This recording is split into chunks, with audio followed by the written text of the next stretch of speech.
start. Good morning and good evening. Welcome back to the Holography 2022 workshop. Now today we will begin the second day of the workshop. The first speaker is Yiming Chen from the Princeton University. Today he will talk about the spectral form factor in gauge series and string on wormhole. Please welcome. Okay, thank you very much. And I want to thank the organizers for giving me this precious opportunity to present my work here.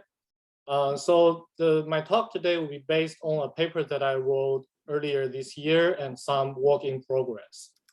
So the plan today will be, I will first introduce necessary concepts by reviewing perhaps well-known puzzle about black hole.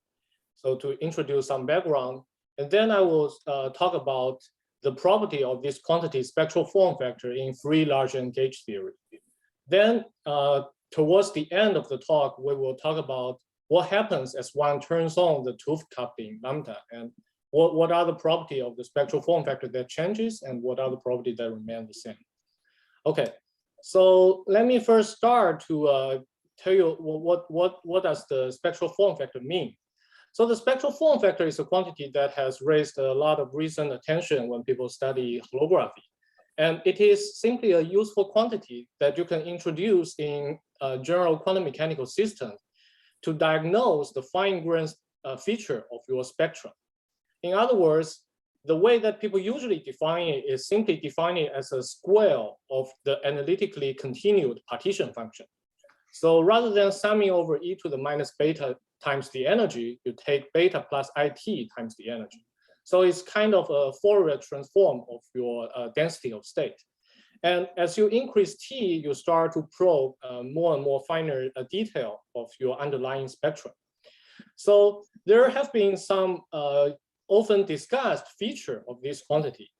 And in particular, here I'm showing you a plot that I took from a paper by Sashenker and Stanford, which is the generic feature of the spectral form factor in a many-body chaos system. So in fact, this plot comes from the SYK model. So this red curve here first decay, and then it fluctuates erratically. But in the time average, or in SYK, you can also do an ensemble average. The average grows linearly with time. And at very late time, it saturates at some constant value. In other words, for the spectral form factor generally has a short time decay, which is simply governed by the continuous density of state. So you approximate the delta functions in your spectrum by some continuous function, and that will give you a decay in spectral form factor. And the late time linear ramp behavior is a universal feature of the underlying random matrix statistics of the spectrum. And people usually attribute the discreteness of the spectrum to the property that at very, very late time, the spectral form factor has a, on average, has a non-zero but constant value. Okay. Another reason that the spectral form factor is interesting in holography is because it's a very natural quantity to also compute in gravity. So if we want to compute this quantity for a black hole, semi-classically, what you would do is simply fix the boundary length of your space-time, fix the Euclidean time to be a complex number here, which is beta plus it, and you look for the bulk geometry that fills in that boundary. And that computes for you the semi-classical value for 0 beta plus it. So it's kind of a natural extension to the usual Gibbons-Hawking type thermodynamic story for the black hole. Now, although this definition, 0 beta plus it, is very simple, in general, it is sometimes better to consider another variant of the spectral form factor, which I would call the microcanonic version of the spectral form factor. So it is defined just as in this formula. So instead of just summing over e to the beta plus it times the energy, we take some Gaussian window centered around some energy E with some width delta. And you multiply it by this phase, e to the minus IE times t, okay? So it's simply, we focus on some particular energy window centered around energy E. So why do we even bother about choosing this kind of variant for the spectral form factor? So there are actually a few good reasons for that, which are not well appreciated in the literature. So the first reason, which is perhaps the most obvious one, is that if we simply start from ADS Schwarzschild black hole in higher dimensions and consider this quantity 0 beta plus psi t square, there's actually a Hawking-Page transition as you increase t from 0. So even if you start with a black hole at some time t that is of order beta, you actually find that the answer to this quantity is dominated by the thermal ADS saddle rather than the black hole. So to see this is actually very simple. Let me remind you that in higher dimension, if you look at the phase of the bulk theory as a function of the temperature, or here as the inverse temperature beta, when the inverse temperature is very large, namely at low temperature, the bulk is dominated by the thermal ADS saddle. So here I'm drawing as a cylinder, but with the time direction identified on the two sides. While as you increase the temperature, when the temperature is higher than the so-called Hawking-Page temperature, the bulk will be dominated by a black hole saddle point. Now the difference is that in the black hole saddle point, the Euclidean time shrinks to a point, so there is a horizon. Now, when we consider the quantity 0 beta plus IT, we are simply asking, how does this phase structure get extended into the complex plane of beta? So if you work this out, you see that this phase transition point actually gets extended into a one-dimensional line in the complex beta plane. Now, if you start somewhere here, namely in the black hole phase, and you increase in the time direction or increase the imaginary part, you see that you hit this phase boundary at some relatively short time, which is actually just of order beta. And then after that point, the answer will actually be dominated by a thermal ADS. Now, this tells you that if you really want to study the high energy state, which is usually what we want to do here, we want to understand the feature of the spectrum for the black hole states rather than the low energy states corresponding to thermal ADS, we really want to fix the microcanonic ensemble window so that we can focus on the high energy states for a longer time scale. There is actually also another interesting connection of this phenomena with the so-called Kontsevich-Siegel criterion for complex black hole. This connection is described in my paper, but I won't have time to go into that here. Now, there is another reason that the microcanonic ensemble version is somewhat better, is that this quantity y decays very fast at short time. It actually decays much faster than the canonic ensemble one, which makes it easier to expose other late time contribution to the spectral form factor. So you basically want to make the short time contribution, which just corresponds to the boring coarse grain density of state, decay as fast as possible. Then you can start to see other contributions. To see why this y quantity decays very fast, we can just look at very simple toy example. So in the definition, the y is given by a discrete sum over energy eigenstate. But as an approximation for the short time part, we can just approximate the discrete sum by a continuous integral where you plug in the continuous density of state. Now let's look at a toy example where the continuous density of state is just a constant.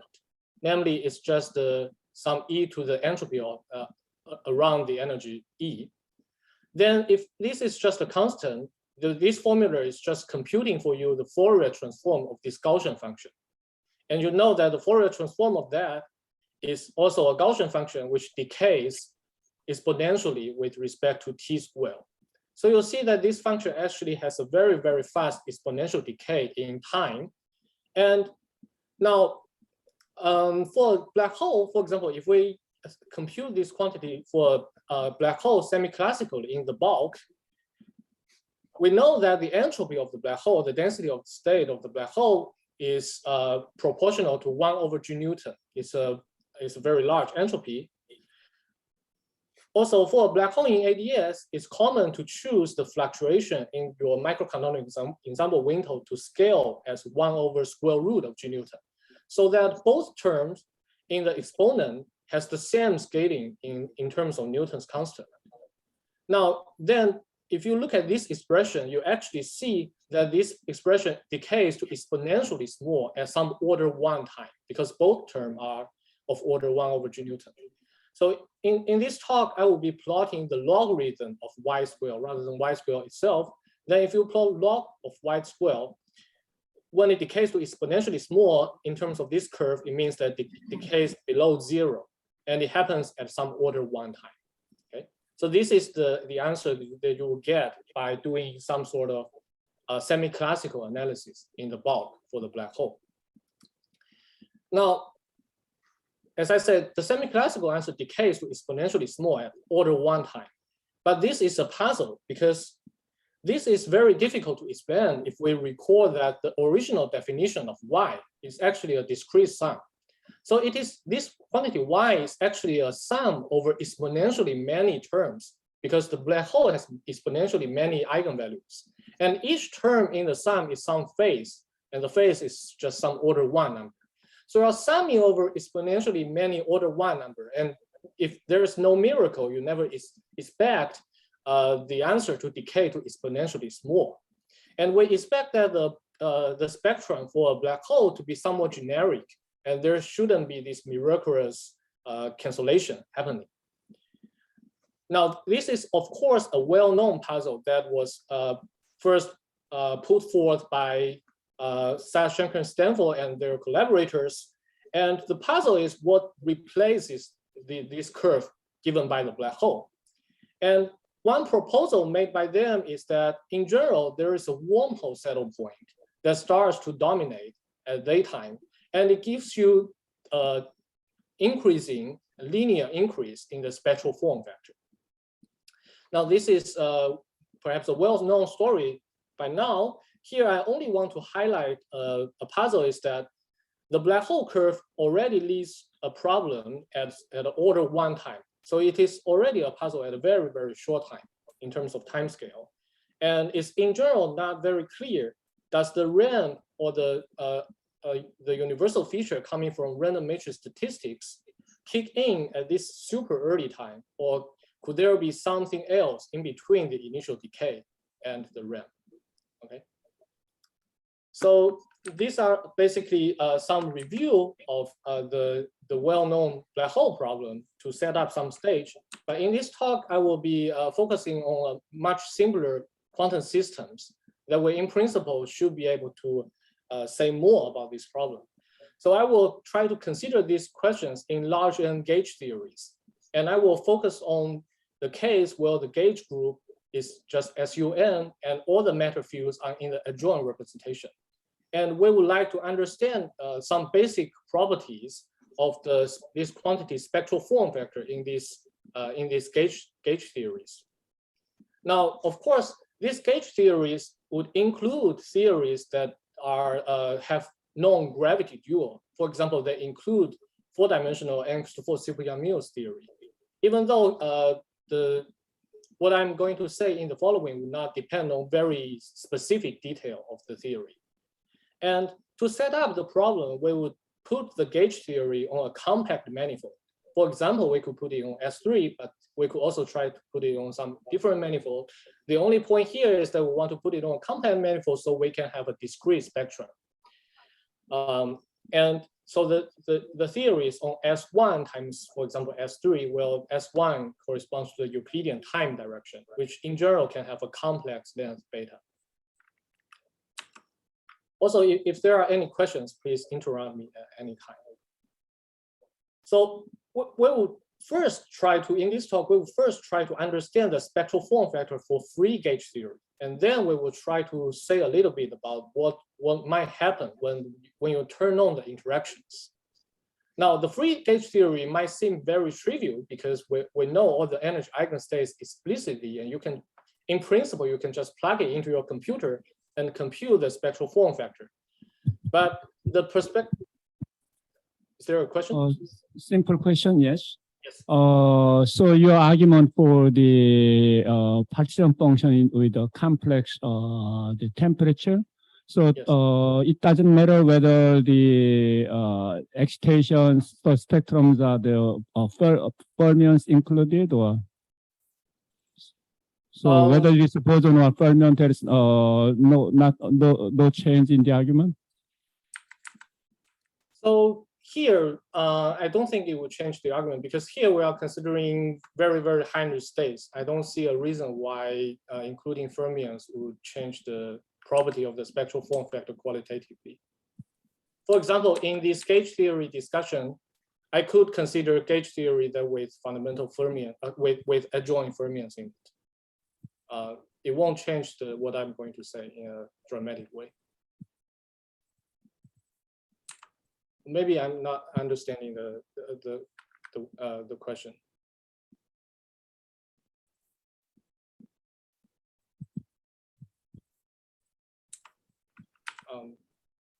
Is that okay? Okay, yeah. Sorry, can I ask a question? Yes, please. When you focus on the microcanonical window, Yes. what is the reason you want to focus on the high energy state? Sorry, I think I just missed. Right. So in general, for the low energy states, the property of the spectral form factor would be very, very simple. And it would just decay and then oscillate. And for example, if you look at all the energy states that are below the black hole threshold, you can basically analyze the property of the spectral form factor very easily. Because basically the low energy state spectrum is just free particles. Now here, really you only encounter this puzzle when you go to energies that are above the Hawking page threshold and you focus on the black holes. And the bulk geometry corresponds to the black hole will only give you a decay.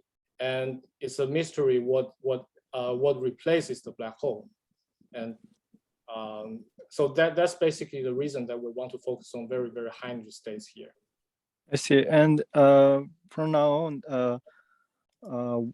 for which order are you gonna take for E, energy E? Right. So maybe you're asking for example, in this gauge theory discussion, I will consider energy that is of order n square. And oh, I see. some order 1 and large number times n square. Okay, thank you. Thanks. Right. I also have a question. So Yes, please. in the function y, delta is in the definition for your field theory side. It's just delta is just extra parameter, right?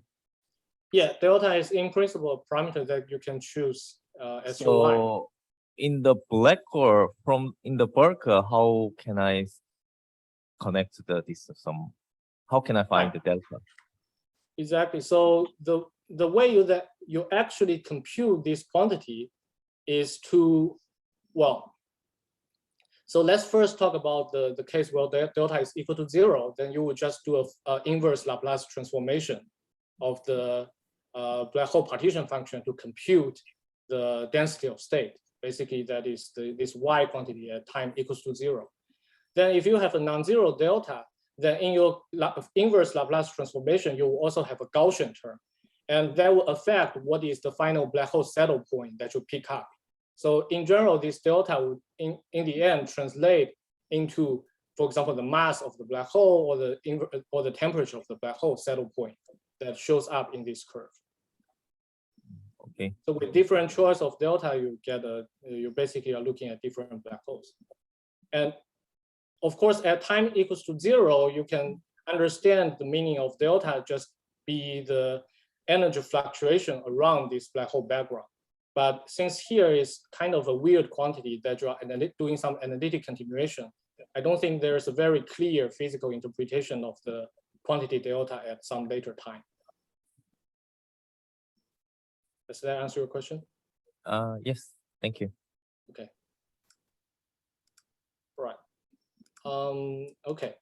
So here I was saying that let's first look at this quantity in free gauge theory and then ask what happens when the interaction is turned on. But actually, even in the free theory, there's already some interesting puzzle. And so now let me start to tell you a little bit about this puzzle. Before we really talk about the spectral form factor at some large time, a basic question that we should first understand is what are the standard thermodynamic phases of the theory are. Namely, what are the phases, what give rise to this quantity y at time equals to 0, okay? So there is actually a very interesting story even in the free large gauge theory that's similar to the Hawking-Page transition that you have as strong coupling, namely from the bulk picture.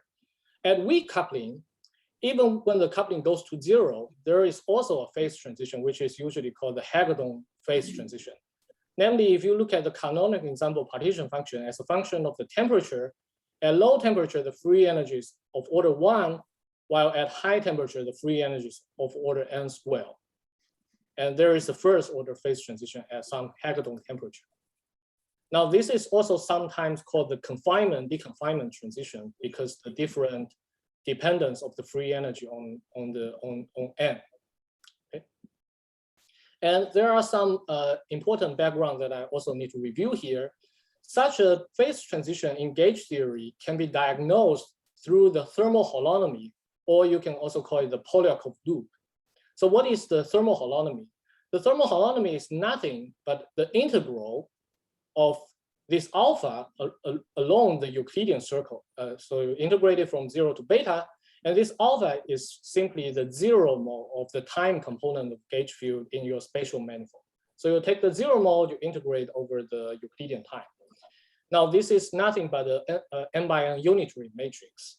And from this matrix, you can define a set of order parameters. The simplest one would be the trace of this unitary matrix. And that is understood as that is usually called as the Polyakov loop in the fundamental representation.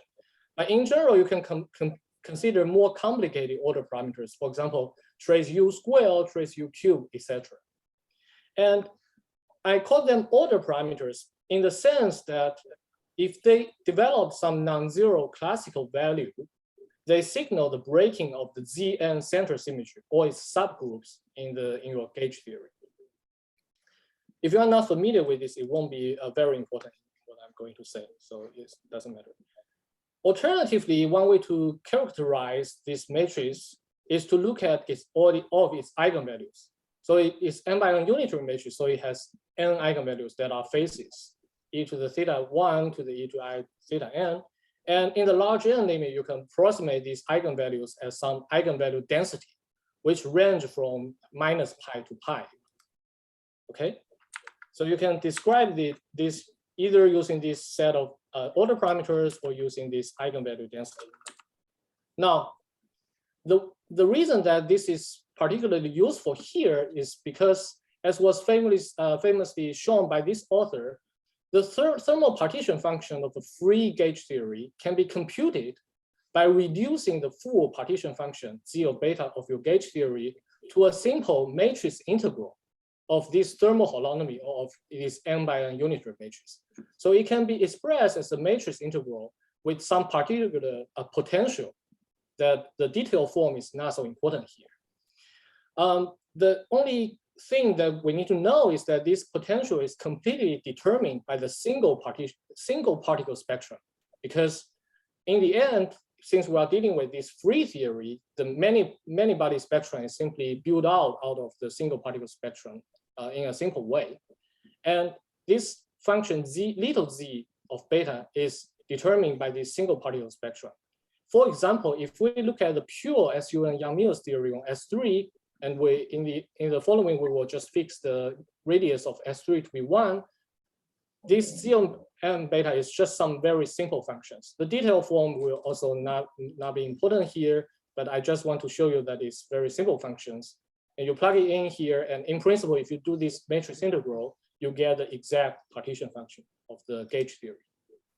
Now, as I mentioned, there is already an interesting phase structure on the real axis of temperature. Now, in the low temperature phase, the theory is in what I would call, or this matrix integral is in what I would call the ungapped phase. Namely, if you look at the eigenvalue density of this holonomy matrix, the eigenvalues distribute uniformly between minus pi to pi. So it's basically constant. And if you compute, for example, the expectation value of the Polyakov loop, you find 0 in this low temperature phase. While something happens when it goes to high temperature phase, you start to find the eigenvalues start to bump up, and it opens up a gap between the starting point of the eigenvalue from minus pi. So that is what I would call the gapped phase of the eigenvalue distribution. And now in this phase, if you compute the expectation value for the Polyakov loop, you will find a non-zero and order 1 number. So trace U will be order n because you are summing over n eigenvalues. But this ratio, normalized value, will be order 1 and non-zero. The Hagedorn temperature is also very easy to work out once you write down this explicit matrix integral. It simply corresponds to the place where the coefficient of the first term, namely the coefficient multiplied by trace U dagger, namely Z1 equals 1. So as you tune temperature, there's a particular point where this happens, and that is your phase transition point. Now, for what will be useful later in the talk, there is an analog of this Polyakov loop, of this phase transition as strong coupling. As I mentioned earlier, that at low temperature phase, a strong coupling is the thermal ADS, and at high temperature phase is the black hole. And you can understand the fact that the Polyakov loop develops a non-zero VEF by using a string wall sheet picture. This idea was described by this paper by Edward in 1998. And the idea is that if you have a Wilson loop wrapping on the time circle at infinity, in the bulk, it should correspond to a string wall sheet.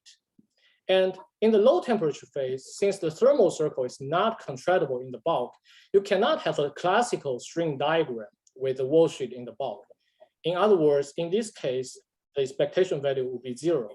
While once you go to the high temperature phase, the topology changes. And if you have a Wilson loop at the boundary wrapping on the circle, you can have a string wall sheet that wraps the cigar geometry of your black hole.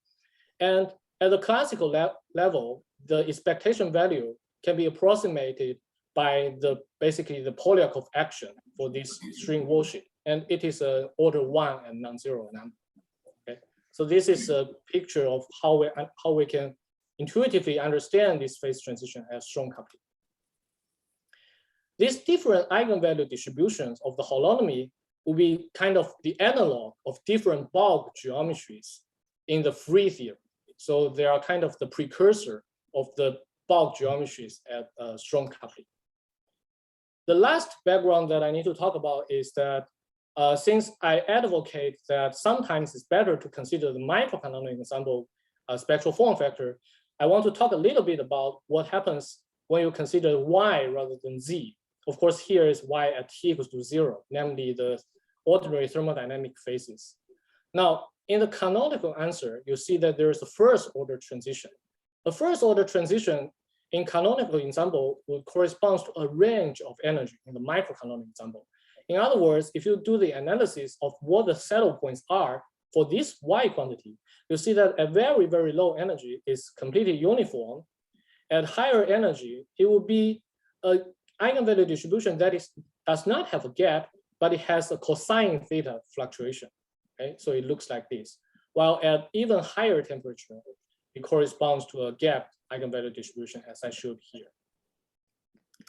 Now, finally, I can turn to the quantity that we want to study here.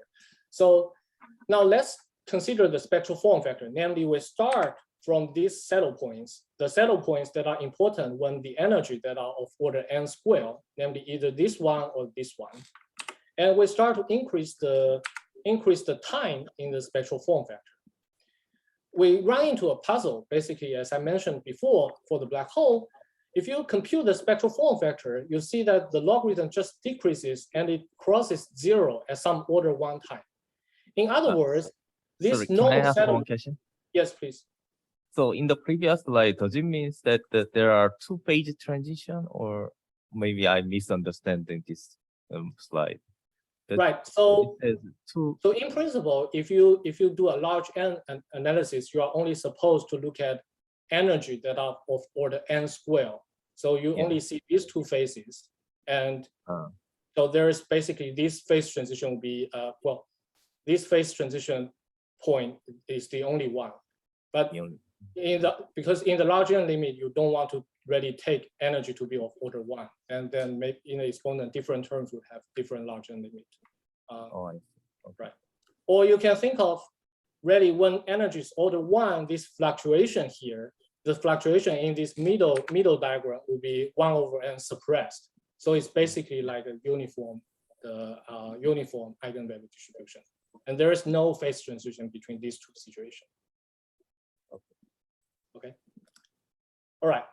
So the upshot here after all this background review is these known saddle points in the literature will give you an exponentially decay spectral form factor. And even in the free gauge theory, this is already a puzzle because the discreteness is already, well, it's always there. So even in the free gauge theory, there's no obvious reason that you expect the spectral form factor to decay to exponentially small because it's really a sum over exponentially many order 1 terms. Now the question is, of course, what replaces that decay, right? So here in the free gauge theory, we certainly won't expect the RAM to show up since there is no random matrix statistics in the free theory. The spectrum, on the other hand, has very large degeneracies. But there must be something else to save you from this decay since the spectrum is nonetheless discrete. Now, there is a very easy way out, easy remedy that you can think of to this problem. Let's consider, for example, pure Yang-Mills theorem S3. Then the spectral form factor must be a periodic function since all the energy levels are spaced by integers in some units. Okay, the reason is that all the single particle spectrums on this perfect sphere are spaced by integers, and so are the many body spectrum. That means that this early decay would repeat itself at some time, let's say fixed unit, so that the time is 2 pi here. But this is not good enough. For example, here I've shown you 2 different scenarios. One scenario is the green curve. So the early decay and its periodic repetition would just save you from decaying to exponentially small. But there could well be a situation, and it's very easy to find situation where there's still a very large gap in between, so that you still need something else to come in between to save you from that decay. And more conceptually, we could also consider putting the theory on some arbitrary manifold, not S3, maybe on a manifold such that the single particle spectrum won't be regular, and there will certainly be no periodicity in the spectral form factor. In other words, this simple resolution cannot be the full resolution to all the cases. Now, let me just tell you what's the conclusion in the end. So it turns out that we're already missing some new saddle points of this matrix integral. And you can analyze this y quantity by, so earlier I only showed you how to write down this z. But in general, you can plug the formula of this z into here and also do an integral over beta along some imaginary contour to compute this y quantity.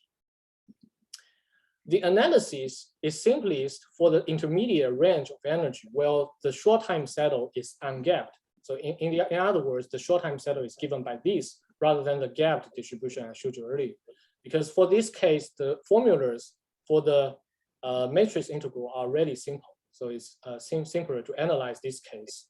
But once you understand this case, it's also not very difficult to understand what happens at higher energy. Now, the important observation here is that in this range of the energy, all the saddle points to this problem that we set up here are fully characterized by the complex solution to this equation Zn equals to 1, where n can take value 1 to infinity. So little z are simply the single particle partition function that we plugged in this matrix integral. And as I alluded to earlier, the short time saddle simply is the solution to this equation Z1 equals 1. So if we look at how these solutions distribute in the complex plane, the solution that are well known is this solution, which is located at the Hagedorn temperature, inverse Hagedorn temperature on the real axis, which corresponds to the solution of Z1 equals to 1. But in general, the upshot here is that there are infinitely many other solutions on the complex plane to this set of equations. And earlier, I also mentioned that when there is a periodicity in your underlying spectrum, it is reflected in the structure of these solutions, so that these solutions actually are also periodic in the imaginary direction in beta. In other words, this short time solution will also repeat itself, for example, here and up there. So basically that will correspond to the initial decay and is a repetition at some periodic time, for example, t equals to 2 pi. But the solutions that are actually important to resolve the puzzle fully are the solutions that are in the middle. And they, in general, correspond to solutions to the equation, well, Zn equals to 1 with n greater than 1. And they have the property that the saddle points with Zn equals to 1 would have cosine n theta variation in the eigenvalue density, rather than the cosine theta one that I showed earlier. Now, this is a bit technical, I admit, but basically this is the picture of what will happen. So after the initial decay, given by this cosine theta saddle point, there will be for example, a cosine 2 theta saddle point in the matrix model that will dominate over the initial decay, and it will save you from having the answer becoming exponentially small. And this saddle point will correspond to some other solution on the complex plane. Okay. We could also go to even higher energy, namely above the Hagedorn transition, as I showed earlier in the slides. Namely, at short time, rather than considering this simpler saddle point, we have this more complicated gap saddle point. The analysis is mathematically more complicated, but similar structure remains. In other words, at short time in the gauge theory is dominated by this saddle point. But once you go to longer time, it starts to dominate it, in this case, by a multi-cut solution in the matrix model. So in this case, the analog of this cosine 2 theta fluctuation will be a 2-cut saddle point in your matrix model. So the conclusion here is that all of these saddles combined can prevent the spectral form factor from ever becoming exponentially small. So in this way, we solve the discreteness puzzle in the free theory. And these are already very distinct phases, because as I mentioned earlier, we can use these order parameters, trace u to the n to diagnose them, to distinguish them. For example, this short time saddle will have trace u being non-zero, while this so-called late time saddle would have trace u equals to 0, but trace u square being non-zero. Maybe a better way to say this is that they are distinguished by symmetries. So they actually preserve different subgroup Zn of the center symmetry of your gauge theory. Now, there is actually an analog story if you consider the spectral form factor. Rather than in gauge theory, you consider it for a guess of strings. So there is an analog story for the string system. And there, the new saddle points are some generalizations of the Horowitz-Polchinski solution, which is a classical solution describing a string guess proposed by Horowitz and Polchinski in 1997. But I won't have time to go into this story. Now, let me summarize a little bit what we learned so far, and then we can move on to perhaps the more interesting case where we have a little bit of interaction. Now, what do these new saddle points mean? We could maybe say a little bit more about them. We could compute their contribution to the density of state and see that these n greater than 1 saddle points actually corresponds to tiny ripples in your density of state. So here I'm drawing in a very cartoon way, that here as you increase energy, there are these underlying discrete eigenvalues. And in the free theory, since you have very large degeneracy, each of these points corresponds to a very huge number of eigenvalues. And you have this blue curve, which is basically what you get from the leading saddle point or the short time decay, which is the overall coarse-grained density of state. But in general, since the spectrum is discrete, you have some fluctuation in the density of state, which are schematically drawn by this green curve and red curve here. And they correspond to these other saddle points that I was mentioning. And the matrix model is, of course, smart enough to produce these saddle points necessary for the consistency with the underlying discreteness of your spectrum. So these other saddle points, for example, this second one that I showed here is exponentially suppressed compared to the initial one. For example, if you compare the value at the peak of these two, it's exponentially suppressed, but still it's very, very large. Namely, the value at the peak is still of order e to the order n squared. So it's still a very, very large contribution.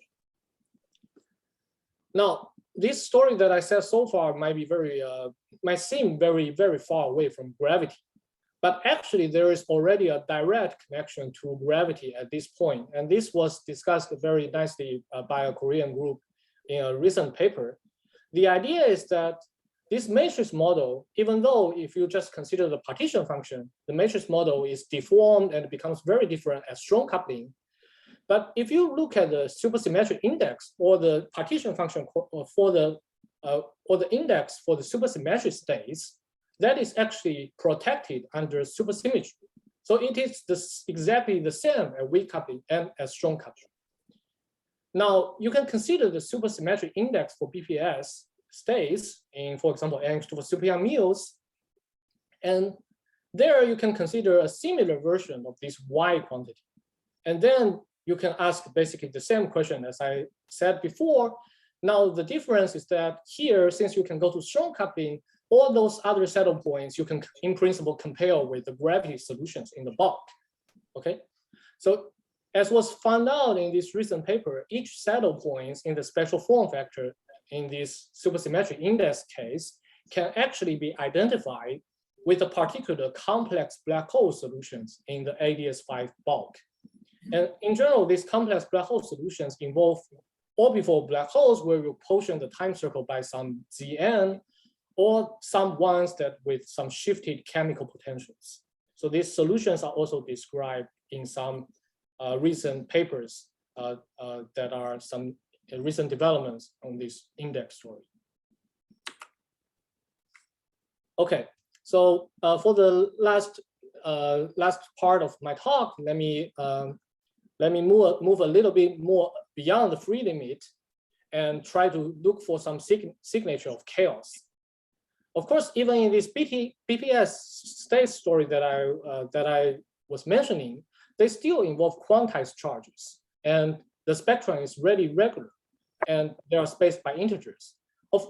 They definitely won't contain any random matrix statistics, which is an interesting feature that was plays a major role in many recent discussion of wormholes, etc., in holography.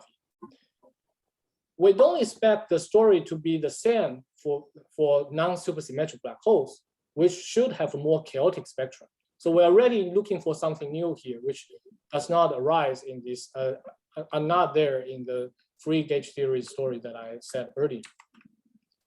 There are two naive ways that you can introduce some sort of chaos into the story.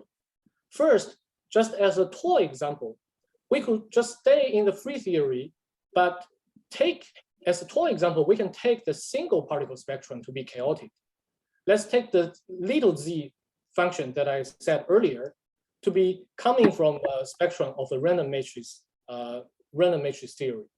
So this is a way to, as a toy example, maybe an unphysical way to introduce some sort of chaos into the story. Of course, the second way, or the ultimate way, is to turn on the 't Hooft coupling and ask what happens at strong coupling. Okay, so here, let me first briefly mention this first way. The main purpose is not to advocate this as an accurate example for many-body chaos, but to serve as a reference point to compare with the second point. And we will see that they are really, really different. Now, if I take the single particle spectrum to be chaotic, In other words, I'm taking this little z function to be from some partition function of a member of the random matrix theory. Then what happens is that the solutions to these equations that I said earlier, they will distribute in a somewhat random way on the complex plane. They won't have this very regular lattice structure. They will look somewhat random. Actually, here I only took two harmonic oscillators and make their energy to be incommensurate.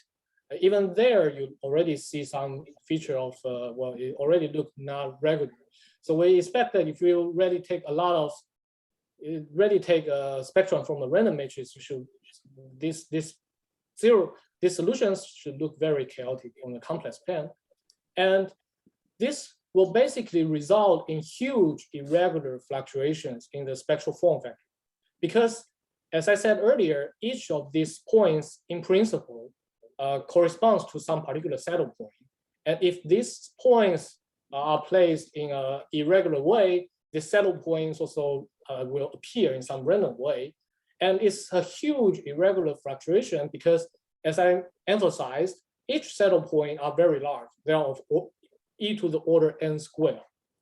So in some sense, here, the single particle chaos actually gets enhanced in the many-body spectrum.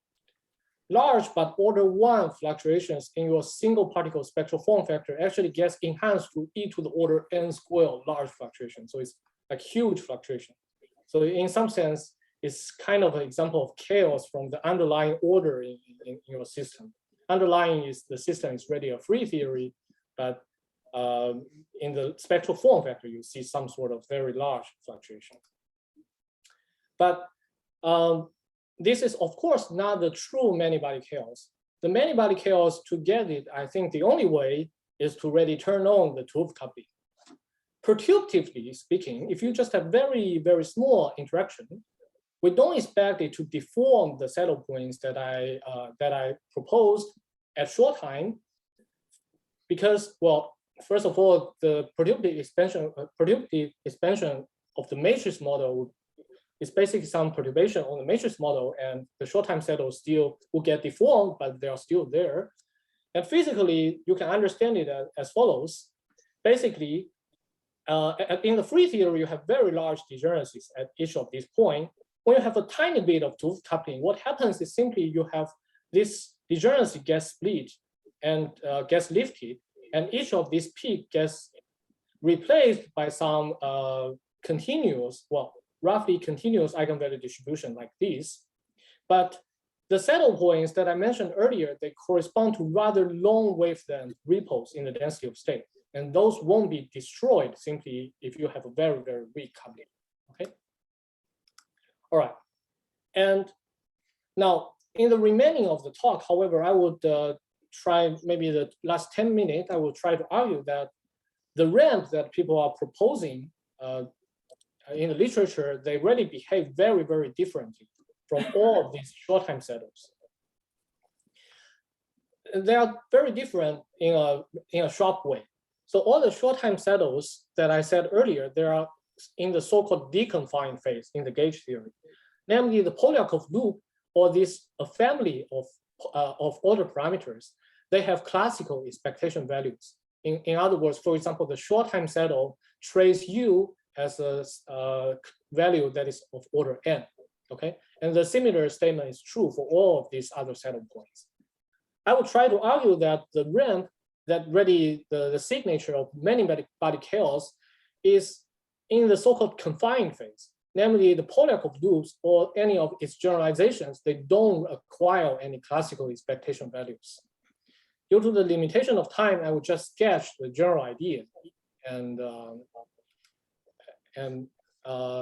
So let me just present some general picture. So the question that we want to ask here is, you can basically ask this question: what is the expectation value of the Polyakov loop at the ramp? Namely, if I wrap a Wilson loop on this very, very large circle, beta plus IT, what is the ramp? What is the expectation value? Of course, here we are not able to do the computation directly, because that would basically mean that we solve the gauge theory exactly, but we could make a lot of progress simply by making some qualitative physical arguments. So let me start by seeing what the bulk picture that was proposed by Saad, Schenker, and Stanford is trying to tell us.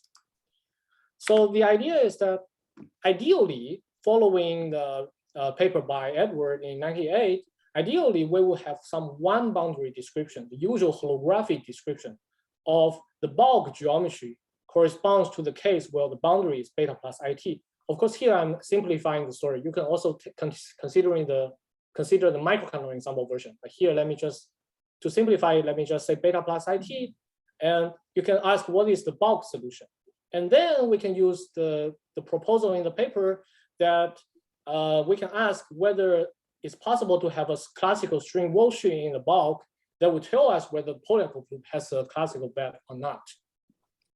But as I said, this is a puzzle, and we don't really have a one boundary geometry corresponding to this. On the other hand, as proposed by Saad, Schenker, and Stanford, and it would be my working assumption here, they propose that under some time average, the late time ramp that you see as strong coupling in the microcanonical example is given in the bulk by a double cone wormhole geometry.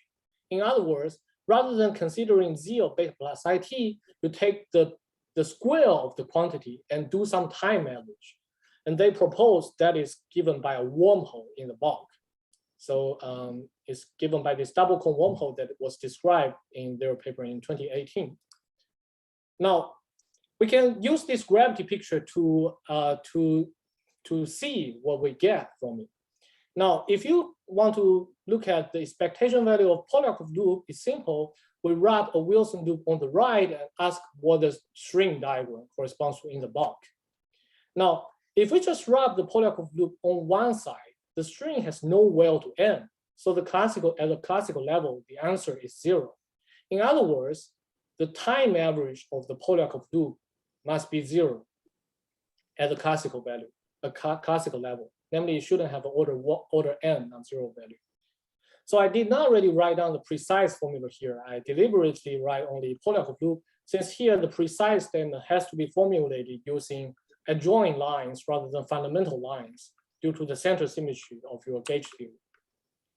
Now, naively, it could still be that at every instant of time, the expectation value is very large, or order 1, namely, well, here I'm not dividing the Polyakov loop by, I'm dividing the Polyakov loop by n, so it's order 1, meaning very large, but still it averages to 0 over time.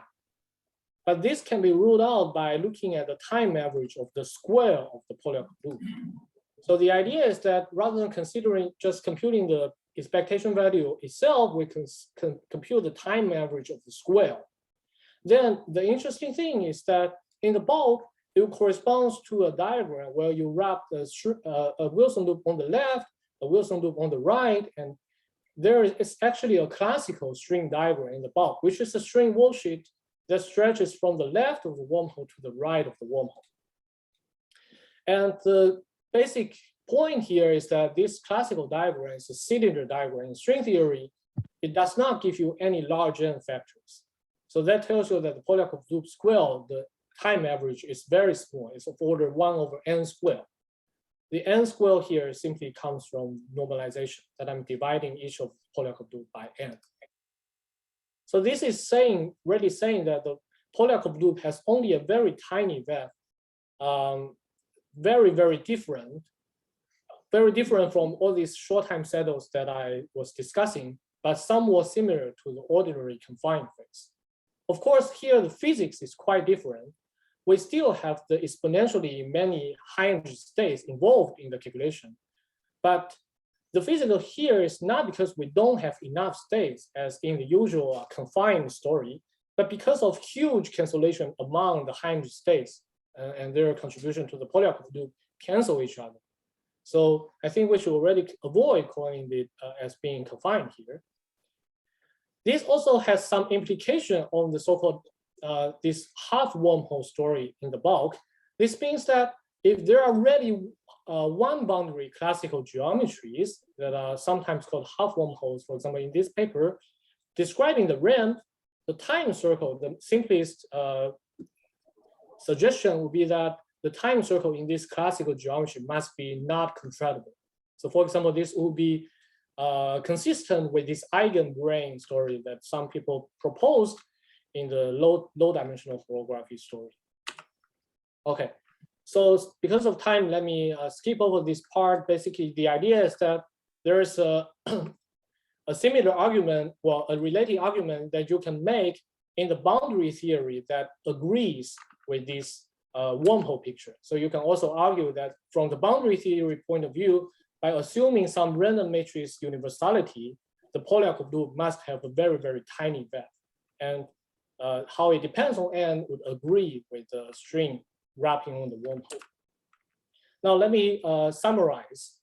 So in this talk, basically we discussed the property of the spectral form factor in large N gauge theories. The story can basically be summarized in just one picture in a very unconventional phase diagram. So here, in this phase diagram, the vertical axis is just the tooth coupling, but the horizontal axis is a bit unconventional. It's the time that appears in the spectral form factor, okay? And as I spent a lot of time talking about, in the free theory, we ran into a crisis regarding the discreteness of the spectrum. In other words, the saddle points that are known in the literature will lead to a forever decay in the spectral form factor, which would be inconsistent with the discreteness, underlying discreteness. But what resolves the puzzle is that there are actually a family of new saddle points that save the day. And as I emphasized, these different saddle points are already distinguished by different order parameters. Namely, as you go on the real axis, there are these phase boundaries separating different phases. Now, with a little bit of weak coupling, we don't expect these saddles to disappear. We expect these short time saddle points to persist at short time. So these phase boundaries would get extended at finite tooth coupling, finite but small tooth coupling. But we also mentioned that there should be a new phase, which is the ramp that should emerge at infinity. And I briefly mentioned, because of the lack of time, I only briefly argued that the ramp really has a very, very different nature in terms of, for example, the large N structure. So it must be separated by all these short time saddle points by also a phase boundary, which comes in from infinity and is represented by this red line here. Now, as strong coupling, basically, we only know, well, it is only well known that there are two phases. One is the black hole, and the other is the so-called ramp that are proposed in the literature. Of course, even for the ramp, we don't have a very, very clear gravity picture for that. So the only thing that we really fully understand is the black hole phase. Now, an intriguing question would be, what happens to these extra phases?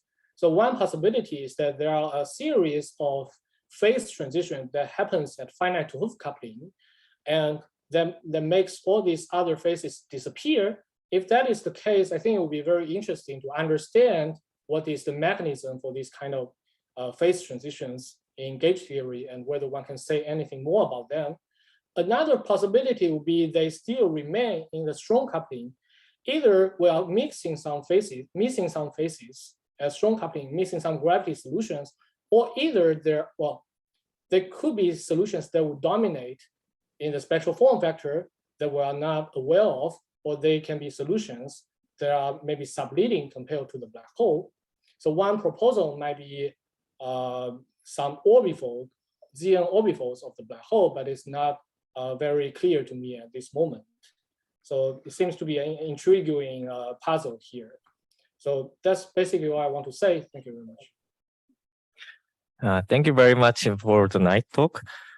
Please ask a question.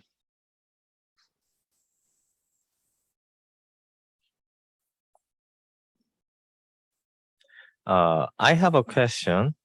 So here, as you said, this the free theory, you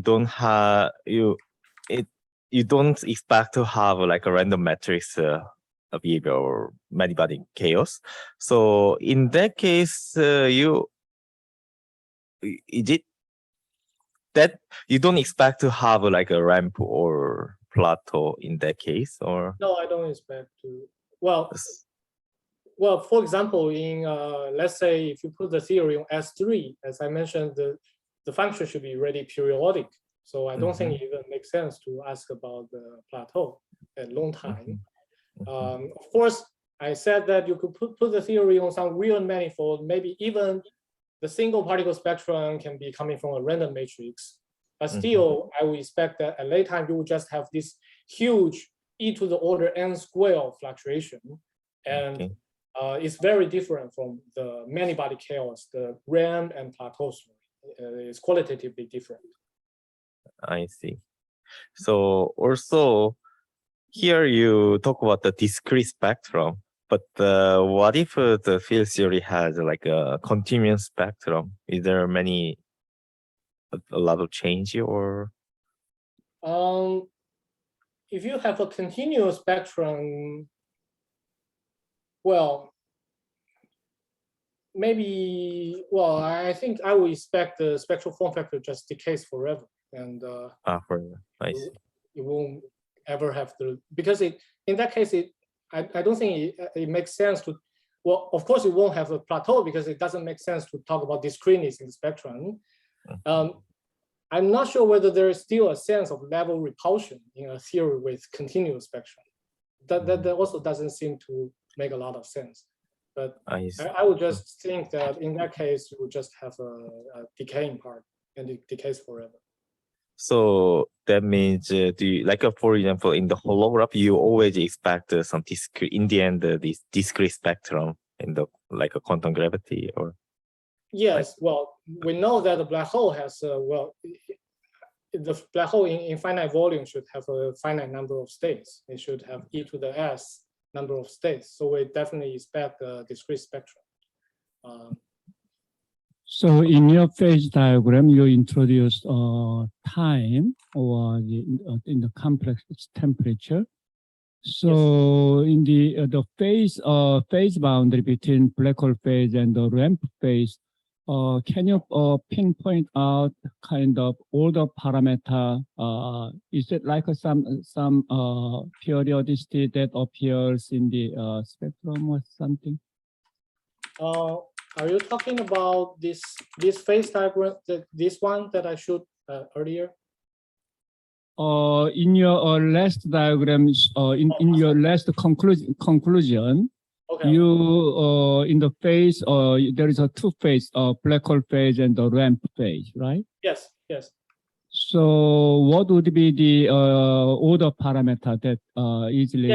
Yes, very good. Exactly, that's what I was trying to say in the last part of my talk. I was trying to say that, so in the black hole phase, the Polyakov loop would have a very large classical depth because you can, from the gravity picture, the point is that you can rub a strain wall sheet on the cigar geometry of the black hole.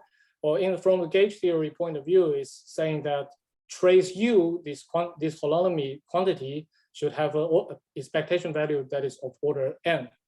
Now, I basically, in the last part, I was trying to argue that the ramp is very different in the sense that trace U only has an expectation value that is order 1, and it averages to 0. If you do some time average to 0. So from that point of view, is this red line is a distinct phase boundary that can be diagnosed by these order parameters or the Zn center symmetry, if you wish. Then can we say whether the phase changes either first order or second order? Can we say that? That's a very good question. It's not obvious to me how to make this statement as strong copy. And in principle, we are not even really sure whether there is something in between this black hole phase and this ramp phase. As I try to emphasize here in this puzzle, there are these short time settle points, and I don't know for sure where they go, whether they are still there as strong coupling. If they are still there as strong coupling, there might be some intermediate stage between the black hole and the ramp. Thank you. Is there any other question? in the I online. have a. Can I ask a question? Yes, please. In the last part of your talk, before the turning on the tool coupling, Okay. yeah.